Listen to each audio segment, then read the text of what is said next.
घरोघरी मातीच्या चुली मालिकेच्या आजच्या भागामध्ये आपण पाहत आहोत. आता जानकी प्रधान काकूंनी सांगितल्यामुळे सगळं किचन आवरत असते आणि भांडीसुद्धा तिला घासायची असतात. प्रधान काका तिच्याकडे आलेले असतात आणि ते तिला म्हणत असतात, काय ग जानकी? तेव्हा ती म्हणते, काही नाही काका, हे बघ, तुला इथे प्रधान काकू तुझ्यासोबत थोडंसं तुसडेपणाने वागतात ना, पण तू ह्या सगळ्या गोष्टींचा एवढा विचार नको करूस. काही जरी झालं ना तरीसुद्धा ह्या सगळ्या गोष्टी तू इथे इग्नोर कर. आणि हे बघ, तिचा स्वभाव आहे थोडासा कुकरसारखा. कुकर कशी सिट्टी वाजत राहते ना तसा आहे. त्यावर जानकी म्हणत असते, काका तुम्ही नका एवढ्या सगळ्या गोष्टींचा विचार करू. आणि तुम्हाला एक गोष्ट सांगू का, सगळ्यात महत्त्वाची म्हणजे की हे बघा, आता जसं मी तुम्हाला तुमचं मन जिंकलेलं आहे ना, तसंच मी लवकरच प्रधान काकूंचं सुद्धा मन लवकरच जिंकून घेईल. तुम्ही अजिबात नका विचार करू आणि त्यांनासुद्धा मी आपलंसं करेल. त्यावर प्रधान काका म्हणतात, काय गं, किती तुझे विचार पॉझिटिव्ह आहेत. मला हे सगळं ऐकून खूप आनंद झाला बघ, असं सुद्धा आता इकडे ते बोलत असतात. आता हे सगळं काही बोलल्यानंतर आपण पाहतो की लगेचच आता इकडे ते म्हणतात, पण मला एक गोष्ट सांग, तू काही खाल्लंयस का? त्यावर लगेचच आता इकडे जानकी म्हणत असते, हो, मी जत्रेमध्ये गेले होते ना, पाणीपुरी माझी खाऊन झाली. अगं, फक्त पाणीपुरी? पाणीपुरीने काय होणार आहे?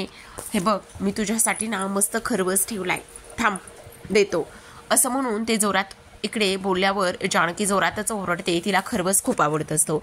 आता आपण पाहतो की इथे मकरंद हा सयाजी काकांच्या घरी ऐश्वर्याबरोबर गेलेला असतो.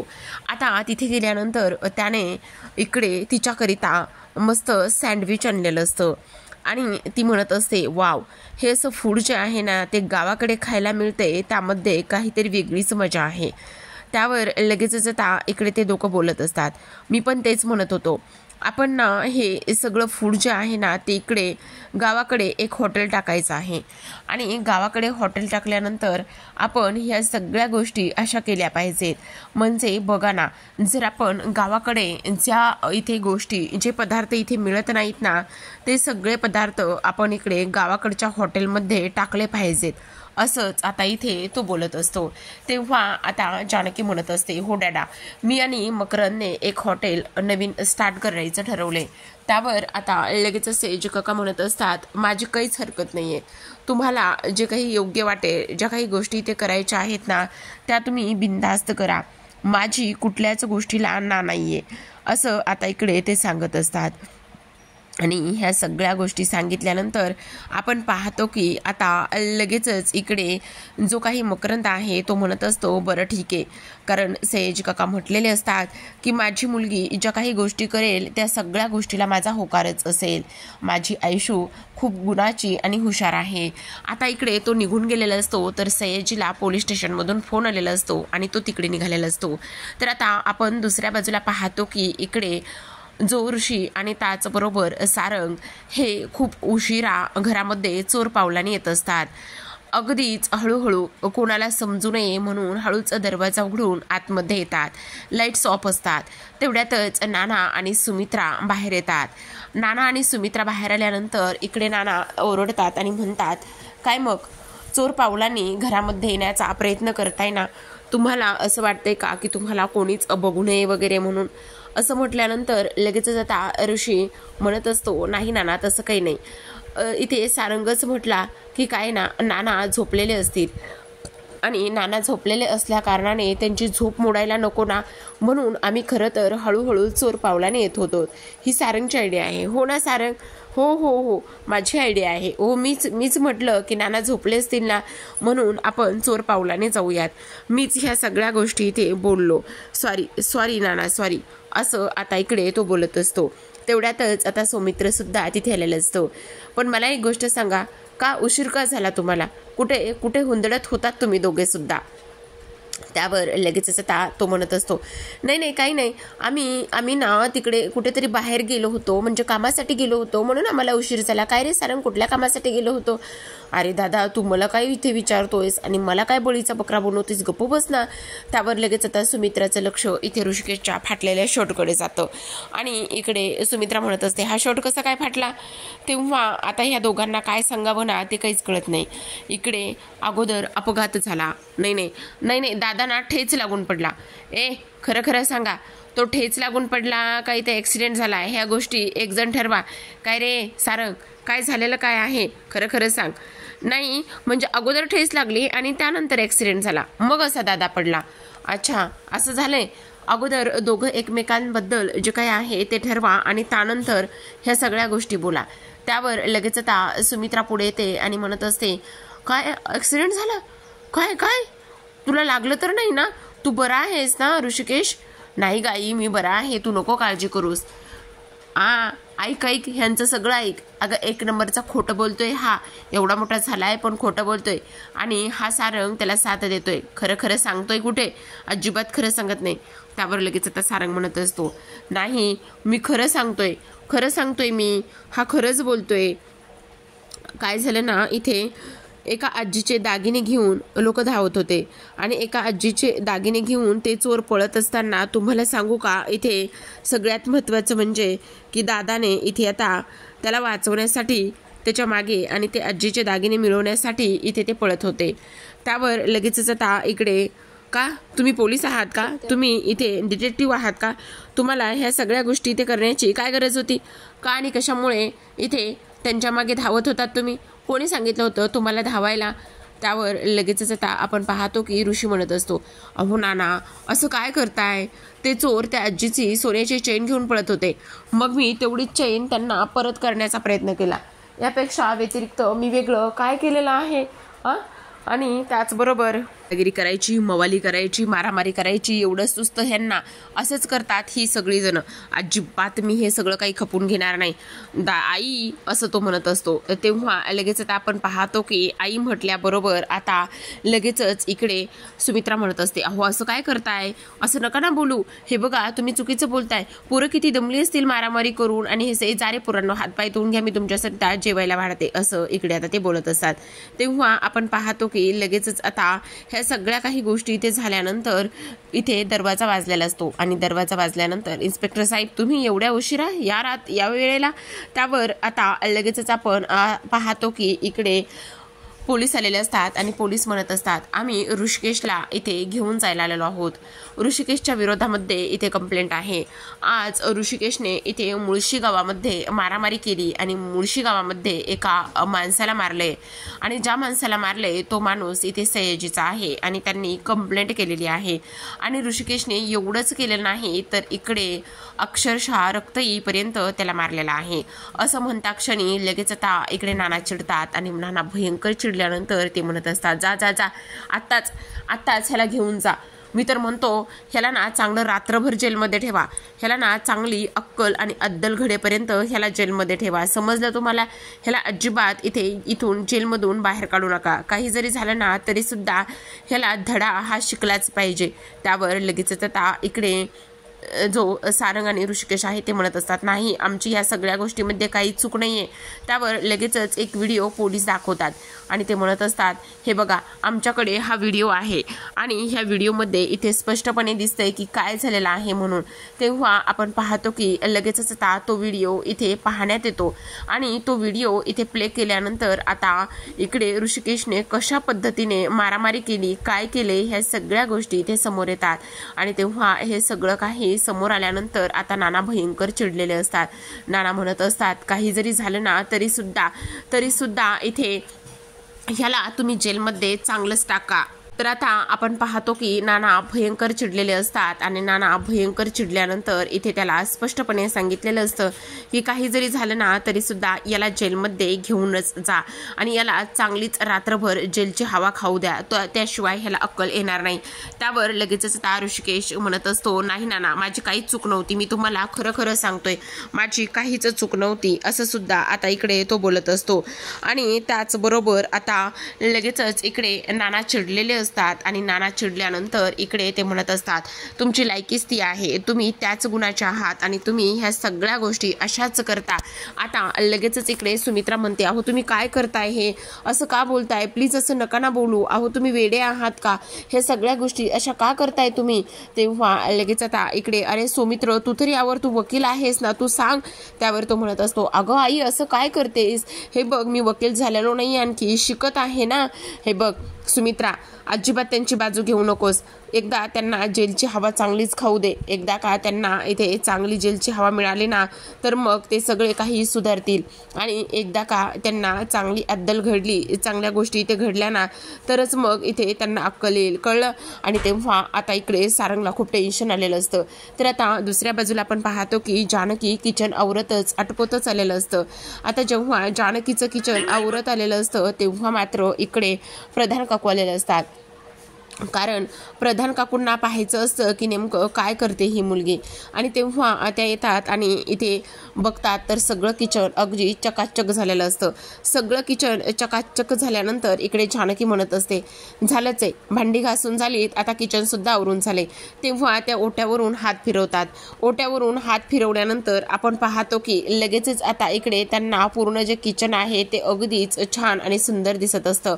आणि त्या म्हणत असतात, ठीक आहे झाले ना आवरून, जा आणि झोप, पण सकाळी एक काम करायचं आहे, सकाळी लवकर उठायचं आहे, समजलं तुला, असं इकडे आता त्या बोलत असतात. तेव्हा लगेच आता आपण पाहतो की इकडे जी काही जानकी आहे ती झोपायला जात असते तर तेवढ्यातच दरवाजा वाजतो. आता दरवाजा वाजल्यानंतर आपण पाहतो की इकडे जानकी दरवाजा उघडते. आता बाहेर कोणीच नसतं आणि बाहेर कोणीच नसताना आपण पाहतो इकडे आता एक कागद आणि एक जे काही फूल आहे ते ठेवलेलं असतं. एक कागद आणि एक फूल ठेवल्यानंतर जानकी आता ते कागद आणि फूल हातामध्ये घेते. आणि ते कागद आणि फूल हातामध्ये घेतल्यानंतर तिला तर खरं तर खूपच मोठा धक्का बसतो की आता नेमकं हे सगळं काय आहे. आणि ही चिठ्ठी आणि त्याचबरोबर हा कागद इथे कोणी ठेवला असेल, म्हणजे नेमकं कुणासाठी असेल असा जानकी इथे विचार करते. आणि जानकी ह्या सगळ्या गोष्टीचा इथे विचार केल्यानंतर आता ती कागद हातामध्ये घेते आणि त्या कागदावरती एक सुंदर अशी इथे एक कविता लिहिलेली असते. आणि त्या कागदावरती सुंदर अशी कविता लिहिल्यानंतर आता आपण पाहतो की जानकी ती कविता वाचायला सुरुवात करत असते. आता त्या कवितेमध्ये असं लिहिलेलं असतं की इथे, आतून तू येशी जशी गुलाबाची कळी आणि साजिरी दिसे तुझ्याच गालावर ती खळी, नाजूक तू हळवी तू, नाजूक तू हळवी तू, तू सुंदर साजनी, एवढे दिवस एक दिवस होशील ग, एक दिवस होशील ह्या राजाची तू राणी. आणि असं पुन्हा खाली लिहिलेलं असतं, बाय द वे आज ना तू जत्रेमध्ये खूपच सुंदर दिसत होतीस राणी. असं लिहिल्यानंतर आता जानकीला खूपच मोठा धक्का बसतो की नेमकं कोण असेल आणि त्याचबरोबर ही कविता कोणासाठी असेल. म्हणजे माझा नक्कीच कोणीतरी पाठलाग करत होतं का, जत्रेमध्ये नक्की माझा कोणीतरी पाठलाग करत आहे असं जानकीला इथे समजतं.